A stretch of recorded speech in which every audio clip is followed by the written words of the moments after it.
Donc, puisque Charlemagne ne construit pas l'Europe, qu'est-ce qu'il fait exactement ? C'est ce dont on va traiter maintenant surtout. On va voir ça en deux temps. D'abord, l'Empire carolingien mime l'Empire romain, et ensuite l'Empire carolingien, c'est l'Empire des chrétiens. Voilà. En fait, pour les contemporains, l'Empire romain n'a jamais cessé d'exister. Ils n'ont pas l'impression de faire quelque chose de nouveau. Ils ont l'impression de rétablir la nature des choses. Souvenez-vous de ce que je vous ai dit avec les pères fondateurs de l'Europe. Pour eux, Rome, c'est une substance qui ne demandait qu'à se ressourcer finalement. Il fallait un pouvoir fort qu'ils refassent. Et là, c'est les Francs. Donc, eh bien, ce sera un empire dominé par les Francs. Et c'est surtout l'Église, bien sûr, qui porte ce message. Puisque l'Église cherche, bien sûr, à transcender les divisions ethno-linguistiques au nom de l'unité de la chrétienté, c'est-à-dire de la foi. Hein. Alors, il faut rappeler quand même... derrière une lapalissade assez décisive, c'est que Rome, à la base, c'est l'empire de la cité de Rome. Et ça a une importance parce qu'à Rome, on faisait une différence entre la civitas, la citoyenneté, qui, vous le savez, est étendue en 212 à tous les hommes libres de l'empire par Caracalla, et la natio, en latin, c'est-à-dire le peuple. Et donc, on peut être membre d'une natio, et on est civis, donc membre de la citoyenneté romaine, de l'orbis romanus. Et c'est un peu pareil en fait dans l'Empire de Charlemagne. Si vous voulez, on peut à la fois appartenir à l'Empire, qui est l'Empire de rien en fait, on l'appelle l'Empire tout court, c'est pas l'Empire des Francs, ou même si de facto ça l'est, et on peut être membre d'un peuple au sein de cet Empire. Les Francs, les Vascons, les Gallo-Romains, tout ce que vous voulez. Et c'est très important de le rappeler, parce que c'est ça qui va présider à la construction. De cette nouvelle Rome en fait. De cette nouvelle Rome, si vous voulez, la auctoritas romaine n'a jamais cessé d'exister, elle avait juste besoin d'une potestas franque pour s'affirmer, pour se réaffirmer. Alors par contre, vous pourriez me rétorquer que mais l'empire n'a jamais disparu en fait. Il existe toujours. Mais oui, il y a toujours un empire, hein, à l'est. Mais l'empire d'Orient existe toujours. Et ça va poser de gros problèmes, parce qu'ils vont rappeler qu'ils existent à un moment. Mais justement, il y a dans la construction carolingienne un objectif justement de légitimation à l'égard des empereurs d'Orient.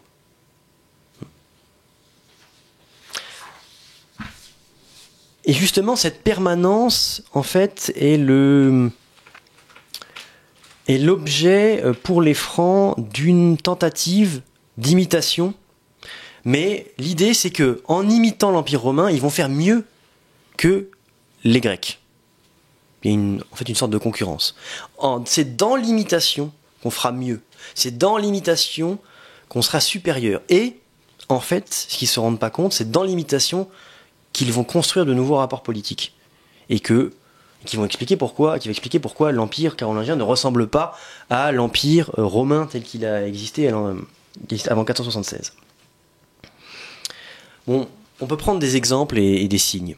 Le premier signe, évidemment, de cette romanité, c'est le latin. Le latin, donc, qui est la langue de l'administration, de la bourgeon d'administration carolingienne.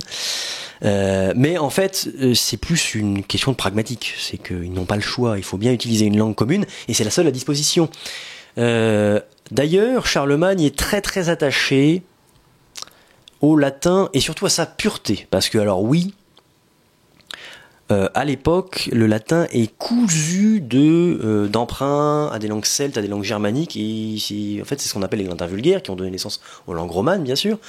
Et Charlemagne veut absolument retrouver la pureté du latin classique, c'est la langue de l'Empire, c'est même pas sa langue, en plus il la parle jamais puisqu'il parle le francique, même s'il comprend le latin. Par contre dans les textes, alors tous ils sont tout est en latin, et alors ça doit être absolument carré. Dès qu'il repère une faute, il hurle, c'est une horreur. Il y a néanmoins des modifications qui se font, hein. Par exemple son propre nom, Carolus, c'est écrit avec un K. Bon, la lettre K n'existe pas dans l'alphabet latin. C'est-à-dire qu'à Rome, on trouvait César n'aurait jamais écrit un K, il ne savait pas ce que c'est. Ensuite, le deuxième signe, c'est la loi romaine. le droit romain, en tout cas ce qu'on en connaît. Parce que Charlemagne, et son fils d'ailleurs, Louis le Pieux, sont les successeurs de Constantin et de Théodose. Et en tant que tels, ils ont le devoir, la charge d'interpréter, de faire appliquer et de modifier la loi romaine. Bon.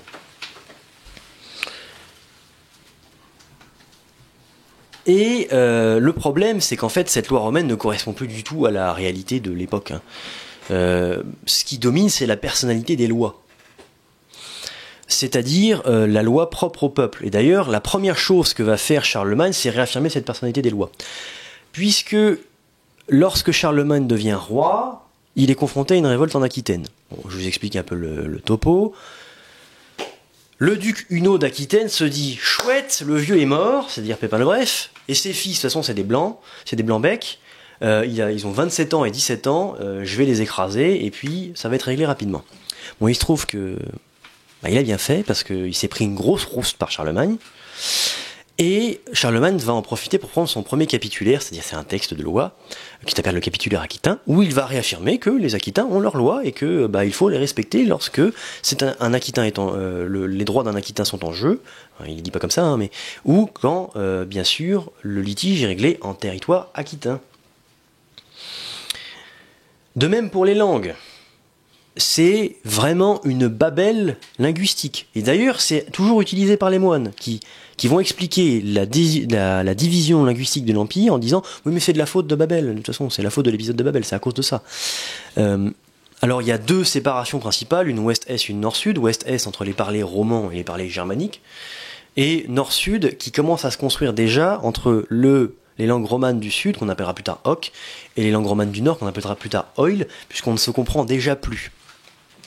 Alors il y a un exemple très drôle, qui est plus tardif, parce qu'évidemment il y a quand même des commerçants, et puis il y a des voyageurs, pas beaucoup, mais il y en a, et il y a des petits guides qui sont produits pour apprendre des expressions dans différentes langues en fait. Et donc par exemple on trouve plus tard au 9e siècle un petit guide qui est probablement rédigé dans la région parisienne en 3 langues, la langue romane du coin, le latin et le francique. Et c'est très drôle parce qu'on trouve des expressions, donc c'est une série d'expressions dans les 3 langues pour apprendre à converser un petit peu. Et il y a des expressions qui montrent à quel point le voyage devait être dur. Par exemple, fourre ton nez dans le cul du chien. Voilà, c'est une insulte du coup de l'époque, et donc elle est en 3 langues, et parce que en fait le voyage devait être difficile, hein.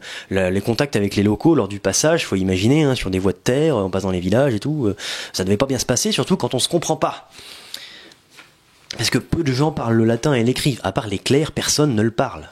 Bon, et à part du coup le roi qui le comprend à peu près. Ensuite, Charlemagne n'est pas simplement le successeur de Constantin, c'est surtout sa réincarnation, véritablement.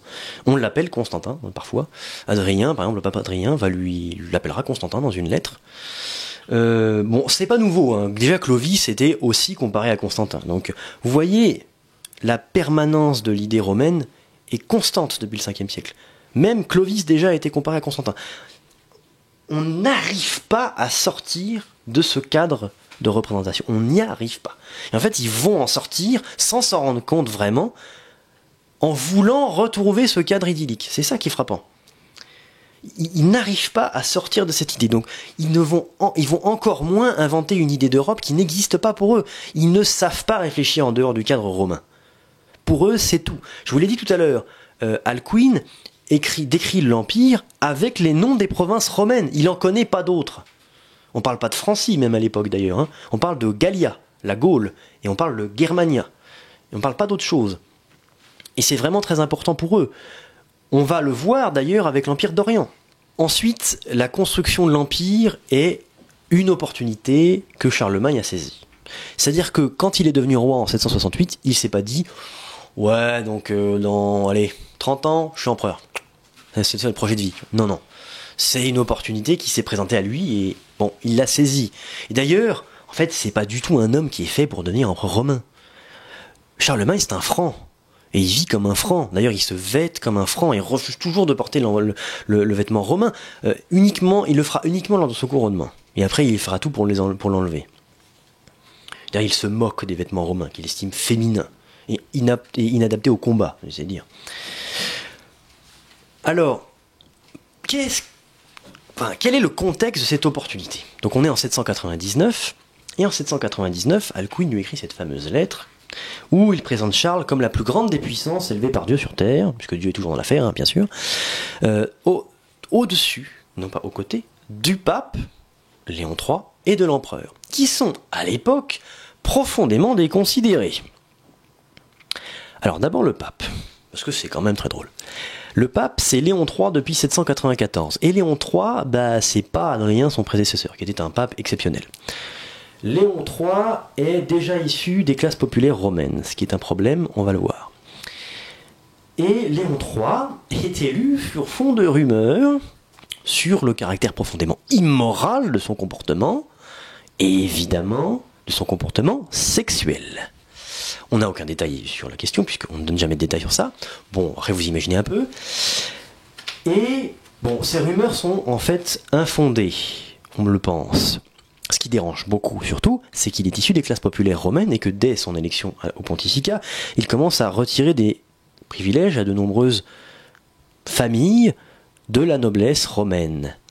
Et donc, en 799, il est victime d'un attentat lors d'une procession religieuse. On l'attaque dans la rue et on le tabasse. Parce qu'on est au 8e siècle et c'est comme ça qu'on fait. Alors il ne voulait pas le tuer, parce que s'ils avaient voulu le faire, il l'aurait fait, hein, c'est un pape. Mais ils veulent lui faire peur, justement pour qu'il se remette dans le droit chemin, quoi.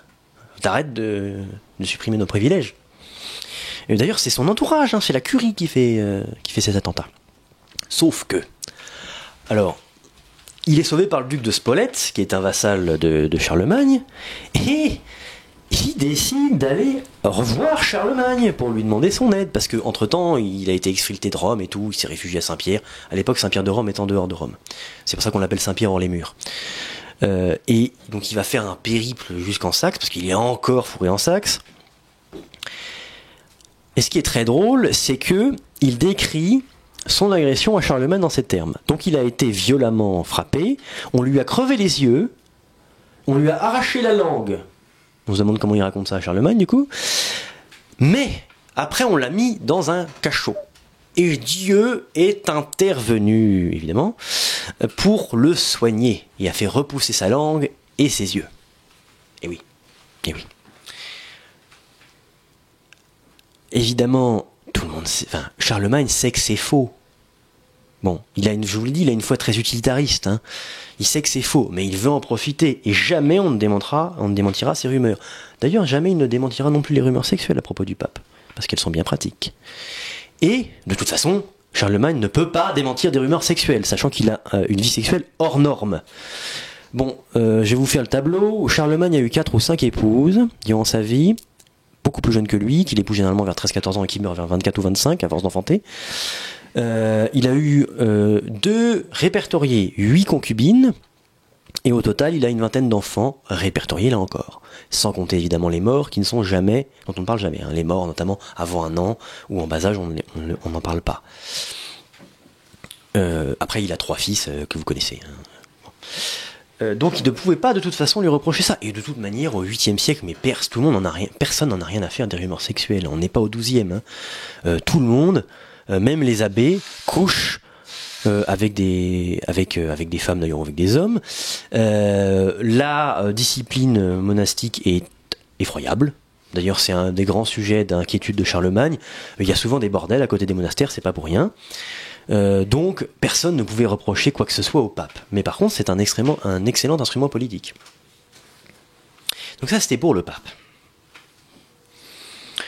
Charlemagne va être obligé, en fait, pour son couronnement impérial, de prendre des coutumes qui ne sont pas les siennes, c'est-à-dire des coutumes romaines. Alors il va emprunter à Justinien, pour beaucoup, donc, qui est un empereur du 6e siècle, que vous connaissez probablement. On va se mettre à compter le temps autrement, avec ce qu'on appelle l'indictio, qui est un cycle fiscal de 15 années, peu importe.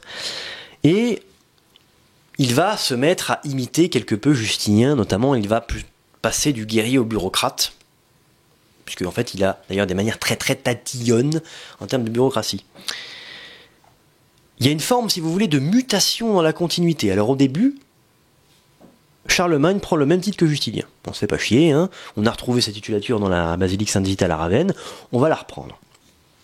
Donc il est sérénissime, auguste, couronné par Dieu, grand et pacifique empereur de l'Empire romain, et par la grâce de Dieu, roi des Francs et des Lombards. Alors, roi des Francs et des Lombards, Justinien ne l'était pas, hein, mais ça a été rajouté. Et là, c'est un drame. Parce que depuis le début, ils sont là. Il était caché, là. On n'a pas parlé des Grecs. Donc on va les sortir du fourré. Et je vais faire un petit topo sur les Grecs. Bon, alors, l'Empire byzantin, puisque c'est le nom qu'on lui donne généralement, est dans la merde. Mais ça fait longtemps, donc ils sont habitués. Il y a eu une petite reprise sous la dynastie isorienne, qui est fondée par un certain Léon III. Les Isoriens, c'est au sud-ouest de l'Anatolie, ils sont considérés comme des semi-barbares par les Grecs, mais du coup, comme ils savent se battre, ils vont prendre le pouvoir.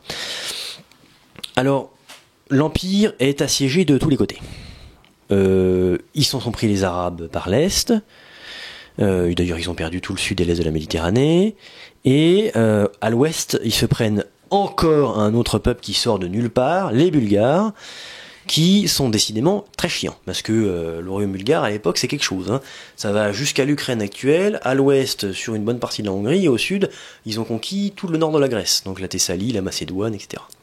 Donc c'est un gros morceau quand même, hein. Et puis surtout ils n'arrivent pas à s'en débarrasser, et ils n'arrêtent pas de les attaquer. Sur le plan interne, c'est pas mieux, parce que les empereurs isoriens vont quand même restaurer la situation, ils vont stabiliser la situation. Ils vont arrêter de reculer, ils vont pas avancer pour autant,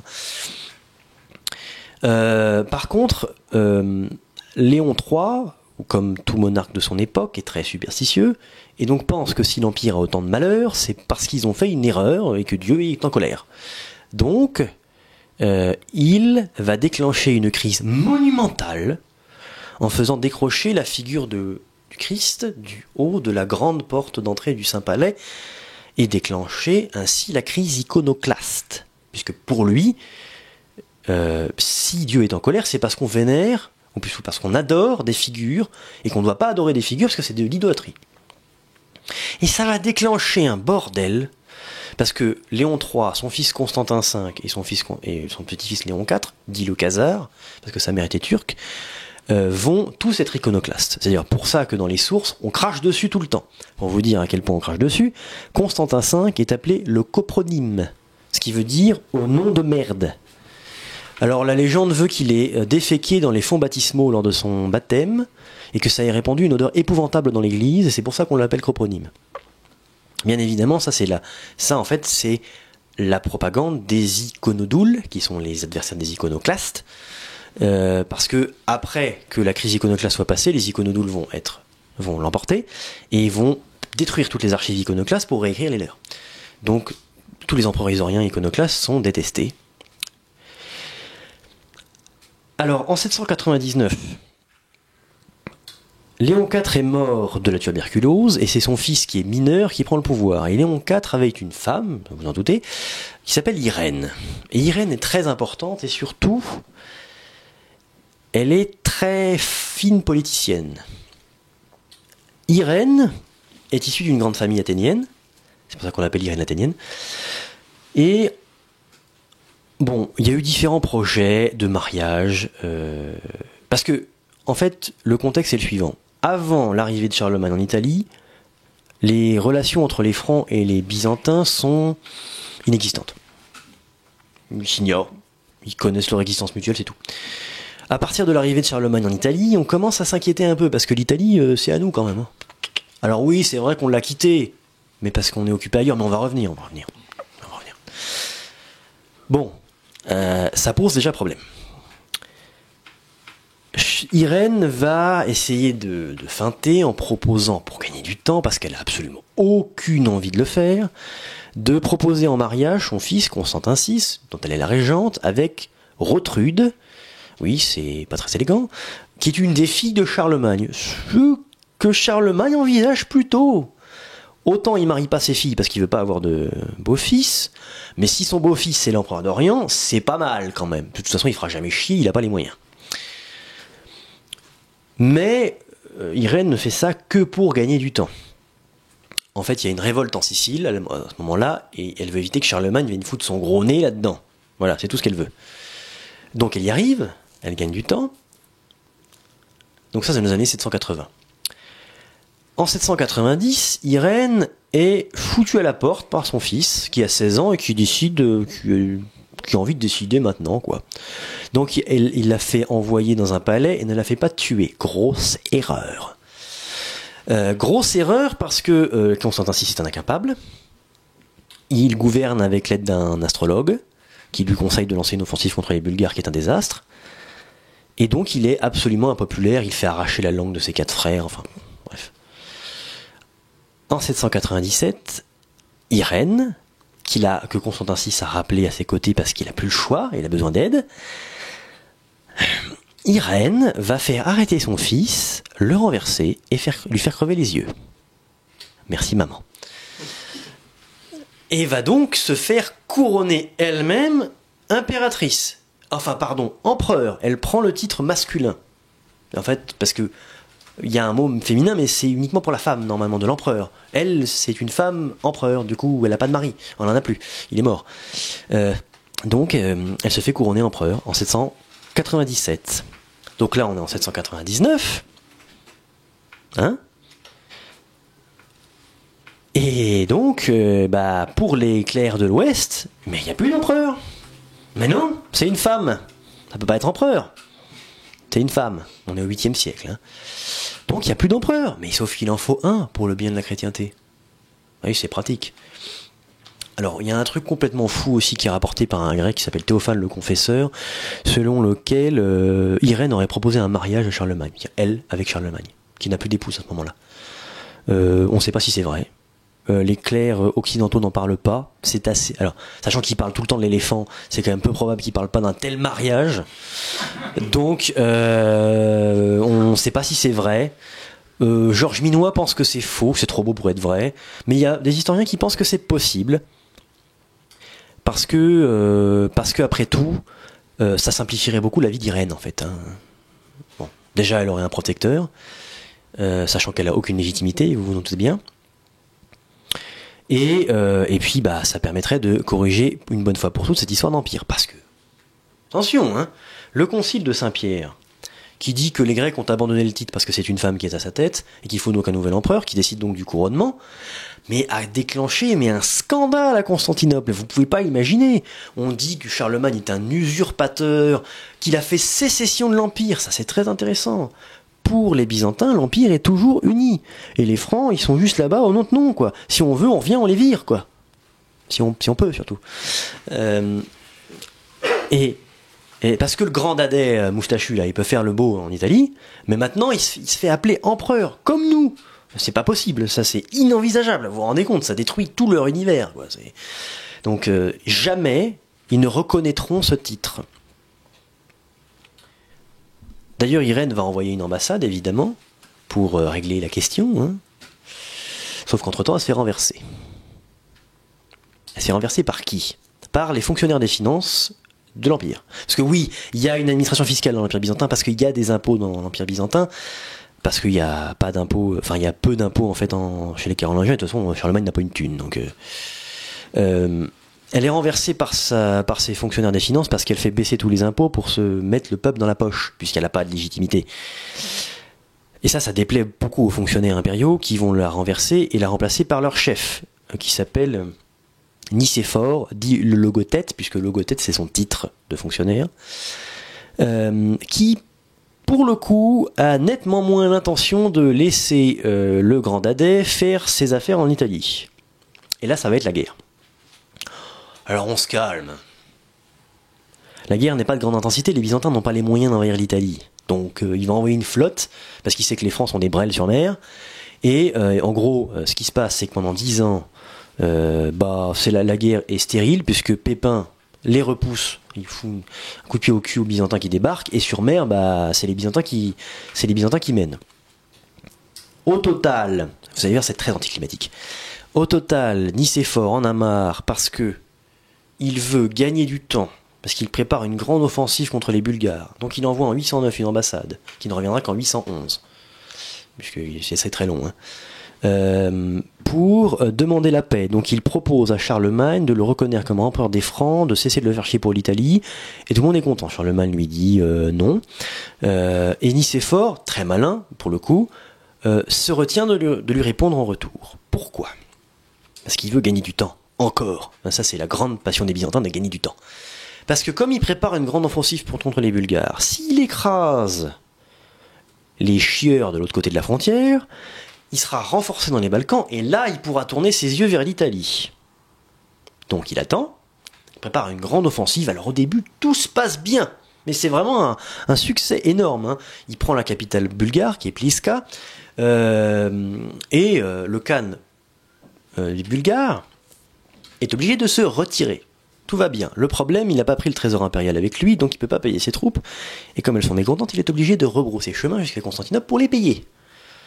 Eh bien, il n'y a pas de carte de crédit, hein. Donc, il va réunir une armée encore plus grosse pour retourner chez les Bulgares. Et là, c'est un désastre. Un cataclysme, comme jamais on en a vu depuis très longtemps chez les Byzantins. Les troupes byzantines sont surprises encore à Pliska, c'est pour ça qu'on l'appelle le désastre de Pliska. Les pertes sont énormes. Énormément de dignitaires impériaux sont tués, c'est-à-dire beaucoup de cadres de la société byzantine sont tués, et c'est problématique quand on est au IXe siècle. Et surtout, l'empereur est tué. Et c'est la première fois depuis 378, depuis la mort de Walens contre les Ostrogoths, qu'un empereur meurt au combat.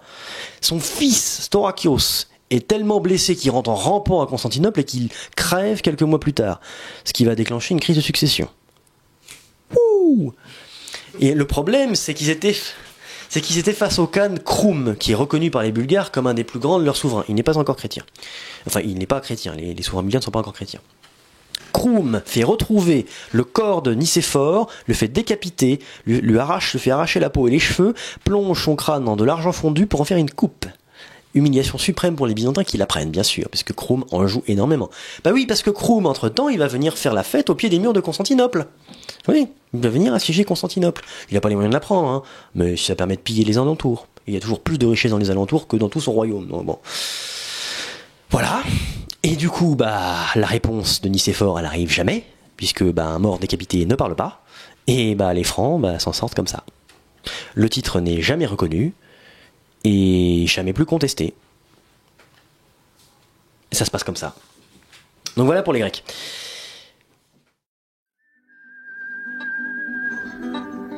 L'ennemi était chez moi, on m'a dit résigne-toi, mais je n'ai pas pu. Et j'ai repris